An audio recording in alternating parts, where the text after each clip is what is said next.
Assalamualaikum and hi guys. Welcome to chapter 4 of Microeconomics. This chapter is market failures and externalities. There will be three modules. Module 1 discusses market failures in competitive markets. Module 2 discusses efficiently functioning market. And in module 3, I will share with you about public and private goods and externalities. Market failure. Let's talk casually about this topic. Imagine you are planning a road trip and you rely on your Waze or GPS navigation to reach your destination efficiently. However, along the way, you encounter a series of roadblocks and detours that GPS did not account for. These roadblocks represent market failures. Market failure happen when the free market system like your GPS does not work perfectly because it does not consider all relevant factors, leading to inefficiency in resource allocation, or in this case it leads to you reaching your destination efficiently. Externalities. Now, picture yourself driving on a scenic route during your road trip. And as you drive, you notice that the beautiful forest surrounding the road is being cut down by a company. And the noise from the operation is disturbing the local wildlife. These environmental impacts are externalities. Externalities are like the unintended side effects of economic activities that affect third parties like us who are not directly involved in the transaction. Just as the noise and the deforestation affecting us and the local wildlife without our consent. In both cases, market failures and externalities, the road trip analogy helps illustrate how economic system can encounter unexpected obstacles and unintended consequences that disrupt um, the smooth journey of resource allocation and decision making. Microeconomic aims to understand and address these issues to improve economic outcomes. Module 1 Market Failures in Competitive Markets. Welcome to Module 1 of Chapter 4 of Microeconomics, where we will look into the world of market failures in market full of competition. Markets are like puzzles, but sometimes the pieces just don't seem to fit perfectly. That's where we have market failures. In this module, we will explore what market failures are, why they happen, and the consequences they have on resource allocation and economic efficiency. We will also learn about scenarios where supply and demand do not quite move in harmony, and what happens when the invisible hand of the market does not lead us to the best outcomes. We will also see the concepts of externalities, understanding how they affect our daily lives and why governments often step in to address these issues. So, whether you are a budding economist or just curious about how markets work or sometimes do not work, this module will shed light on the puzzles of market failures and how they impact our economies. So, what are market failures in competitive markets? Market failures in competitive markets are like when you are playing in a game without any rules and it does not turn out quite okay. In this game, we usually expect supply and demand to work together and make things fair. So, in short, market failure refers to market which fail to produce the right amount of the product or to produce efficient outcome. Market failures are in various forms and may result from factors such as externalities, imperfect competition, information asymmetry, public goods, and income inequality. So, how can a country reduce market failures? To address failures, governments can intervene through regulations, taxes, subsidies, or public provision of goods and services to improve economic outcomes and promote the well being of society. Externalities in lay terms are side effects which we do not intend to occur. The problem is we want to avoid externalities because the side effects will be on those who are not related, like us. Okay, there are two types of externalities or side effects, the positive and negative one. What is positive externalities or positive side effects? It is a consequence of an economic activity that affect third parties like us who are not directly involved in the transaction. So the positive means that the side effects that occur when an economic activity generates good things or benefits for third parties who did not participate in the activity. For example, if a person gets a COVID vaccine, not only do they benefit by reducing their chances of getting sick, but they are also creating positive side effects by contributing to community. So in this case, they helps protect others in the community from the COVID. Now, what about negative externalities? Negative externalities, on the other hand, are the harmful side effects of economic actions that affect us. A classic example is air pollution from a factory. While the factory owner and consumer gets its product benefits, the pollution can harm the health of nearby residents who breathe in the polluted air. Well, can you name one place where we have negative externalities in Malaysia? Module 2, Efficiently Functioning Market. Welcome to Module 2 of our Chapter 4, where we explore the efficiently functioning markets. Let's start by understanding what it means for a market to function efficiently. An efficiently functioning market is like a well-oiled machine where resources are allocated optimally to produce goods and services that maximize society welfare. Consumer surplus is our first stop on this journey. It's like the sweet reward consumers get when they purchase goods at prices lower than what we are willing to pay. Next, we will explore producer surplus, which is the gain producers receive when they sell goods at prices higher than their production cost. Producer surplus is like a pat on the back of creating value. Now, let's put it all together.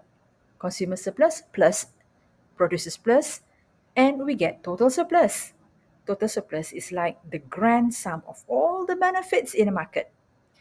And efficient markets maximizes this total surplus. But sometimes things go not okay. When goods are underproduced, we experience efficiency losses.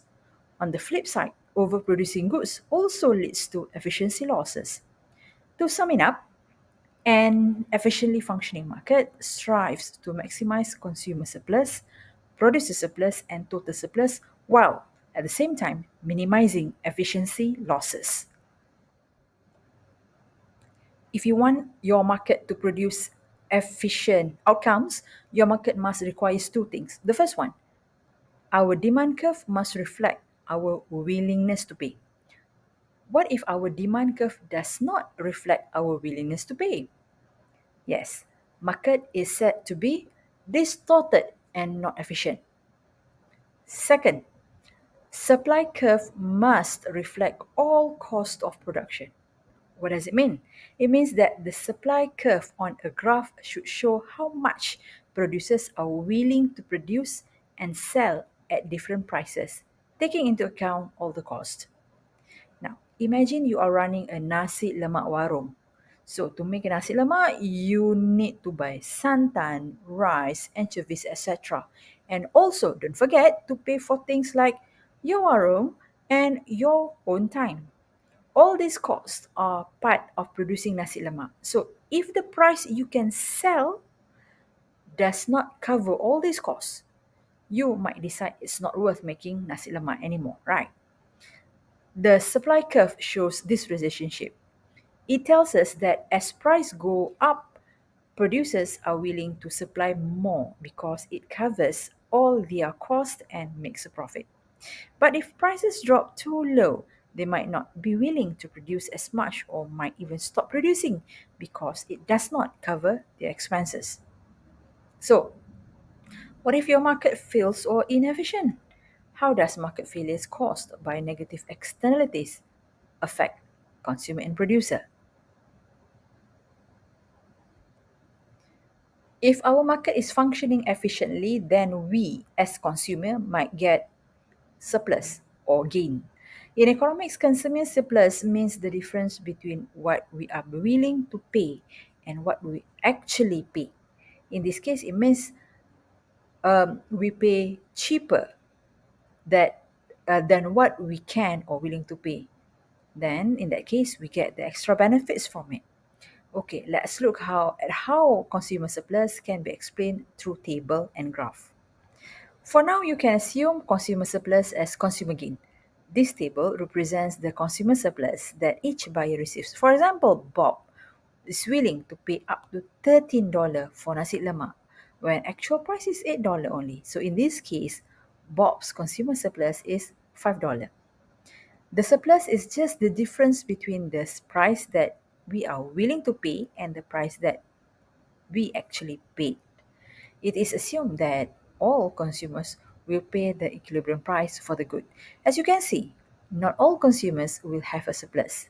In the graph, consumer surplus is shown as the green triangle in this graph. A country which has its market function efficiently would be able to have producer surplus or producer gain. So, what is that? Producer surplus or gain is the gain that producers receive when they sell their goods higher than the minimum price they are willing to accept. Okay? Or something like this. Let's say if I am a producer, I can get my gain if I can sell my goods at a price higher than what I produce. Can you get it? Now let's look at the table. This table, column 2, reflects the lowest possible price each seller is willing to accept as payment. If the price that they receive, that is the equilibrium price, is greater than the minimum acceptable price, then they have surplus. As you can see, not all producers will have a surplus. Producer surplus is shown as the blue triangle in this graph. So, why are economists concerned about this? Economists are concerned about these surpluses because it serves as a key measure of economic welfare and efficiency in the market. Economists will see the total surplus, which can represent the net benefit or net gain that society gets from the production and consumption of goods and services in the market. It is a very fundamental concept in welfare economics, which is a branch of economics that focuses on evaluating the well-being of the society. Let's look at the graph to understand this. When the market achieves efficiency, the maximum combined consumer and producer surplus is achieved. At quantity Q1, the combined amount of consumer surplus, shown as in the green triangle, and producer surplus, shown as the blue triangle, is maximized. Efficiency happens because at Q1, maximum willingness to pay, indicated by the points on the demand curve, equals minimum acceptable price, shown by the point on the supply curve. In this case, market will achieve two types of efficiency. The first one is productive efficiency and second one, allocative efficiency. A market achieves productive efficiency when it can make things in the smartest way possible. It is considered productive because competition forces producers to use the best technology and the best combination of resources available. A market also achieves allocative efficiency when resources are used in a way that produce the right amount of goods that people really want and the correct quantity of product is produced. Well, efficiency market seems to be ideal, right? In many cases, markets actually struggles to achieve its efficiency. How can a market lose its efficiency? In economy, this problem is also known as dead weight loss. Why does it call a dead weight? Dead weight is similar to something like carrying extra weight or extra burden but serves no useful purposes. It is a burden on the economy because resources are not being used in the best way possible. Either the resources are underproduced or overproduced. Let's see how this overproduce can cause our market to lose its efficiency and how much exactly should we produce. Efficiency losses, also known as deadweight losses, refer to the decrease in the total surplus. If our market is efficient, the quantity and price should be at point B. However, if at some points demand is higher than supply, it means that our market is not producing enough. And if this thing continuously occur, we will have efficiency loss from underproduction. Of how much? Of this area, B, D, and E. What about if our market produced more than we demand? Let's see the efficiency loss area. C, if our market overproduce, the economy will experience efficiency loss as well. Of how much? Correct. In the triangle BFG area. Now that you know about market failures and how it can affect us through externalities and causing deadweight loss, let's see what can the government do to remove the inefficiency or at least minimize the failure. But before that, we need to understand the public and private goods and how they are related to the externalities or the side effects. You already know that positive externalities happen when a third person is affected by the transaction in a positive way. This happens because market is underproduced. When market is underproduced, it will produce lesser or or equilibrium output is smaller than the supposed efficient output. One type of good that can cause market failure is public goods, such as public health, street lighting, and public parks. The demand for these goods are always high by society, but private companies normally do not want to produce these types of goods. Even some of us didn't want to pay if it is charged. However, we cannot just live our society without public goods. And that's why in this case, government has to intervene either to encourage private to contribute to public goods or the government itself has to build them. Private goods are normally the goods that we individual consume, such as food, clothing, or computers. Market failures can disrupt the production of private goods. If these goods are supplied more than demanded, economy will have positive externalities. However, negative externalities can also occur, such as pollution in the process of producing the goods.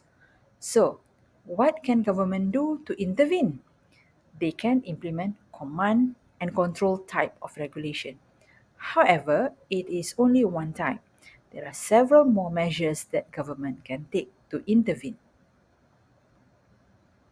Government can intervene in positive and negative externalities. In positive externalities, there are two popular ways of intervention.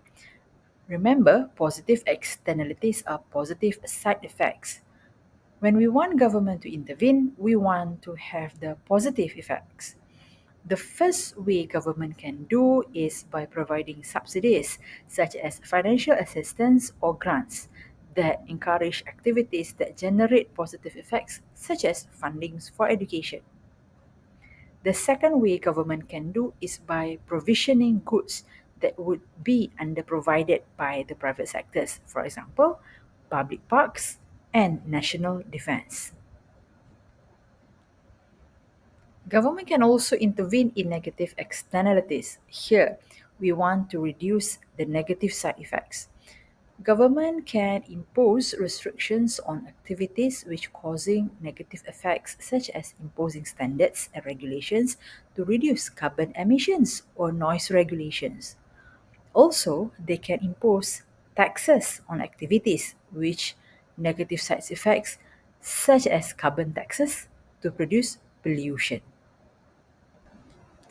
But there are considerations and limitations to the interventions. First, providing subsidies and support for positive externalities may incur high cost.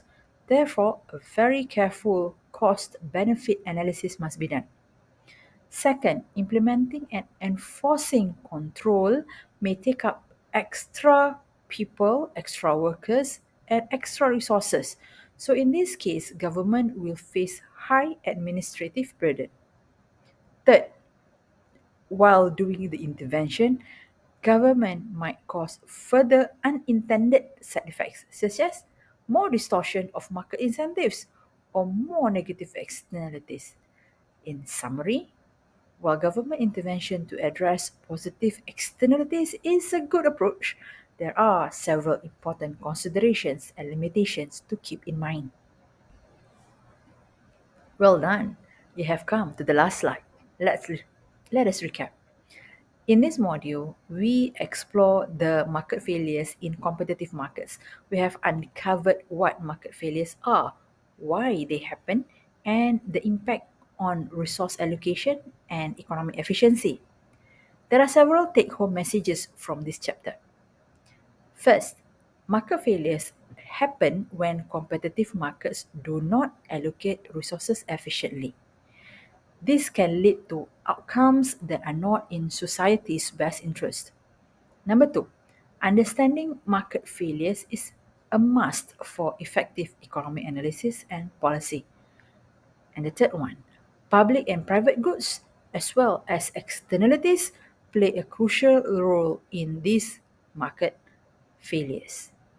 Can you think of more take home points? I hope you do. Please share what you have learned with your friends. Till we meet again in the next lesson. Stay positive, stay healthy. Bye bye.